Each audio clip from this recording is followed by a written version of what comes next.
দেশজুড়ে ১২০ মিলিয়নের বেশি মানুষ হিট অ্যালার্টের অধীনে রয়েছে। রবিবার দেশের অনেক শহরেই তাপমাত্রা ১০০ ডিগ্রি ছাড়াতে পারে বলে জানিয়েছে ন্যাশনাল ওয়েদার সার্ভিস। আগামী কয়েকদিন দেশের দক্ষিণাঞ্চলে তাপমাত্রা বাড়ার সম্ভাবনা থাকলেও উত্তর পূর্বাঞ্চলে তাপমাত্রা কিছুটা কমতে পারে বলে জানিয়েছে ন্যাশনাল ওয়েদার সার্ভিস। দেশের মিড আটলান্টিক ও দক্ষিণাঞ্চলে অতিরিক্ত উষ্ণতার ফলে উইকেন্ডে ১২০ মিলিয়নেরও বেশি মানুষ হিট অ্যালার্টের অধীনে রয়েছে। এরই মাঝে তাপপ্রবাহে পুড়ছে নিউ ইয়র্ক সিটি ও ভার্জিনিয়ার মধ্যকার I-95 করিডোর। নিউ ইয়র্ক সিটি ও পেনসিলভেনিয়ার তাপমাত্রা ৩ অঙ্কের কাছাকাছি। অত্যধিক গরমে নাজেহাল এসব অঞ্চলের বাসিন্দারা। ওয়াশিংটন ডিসিতে তাপমাত্রা ১০০ ডিগ্রি ছুঁই ছুঁই। একই অবস্থা বল্টিমোরেও।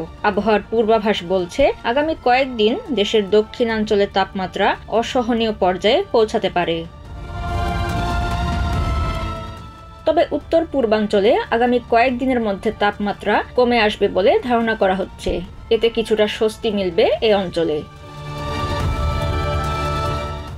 রেকর্ড তাপমাত্রার ফলে দেশের পশ্চিমাঞ্চল, ইউটা, সল্ট লেক সিটি, ক্যালিফোর্নিয়ার মধ্য ও দক্ষিণাঞ্চলের বিভিন্ন স্থানে সতর্কতা কার্যকর রয়েছে।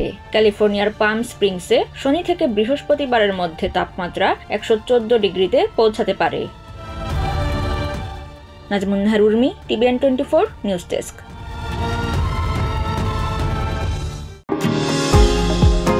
নিউ ইয়র্ক থেকে সম্প্রচারিত TVN24 টেলিভিশন বিশ্বজুড়ে বাঙালির কণ্ঠস্বর।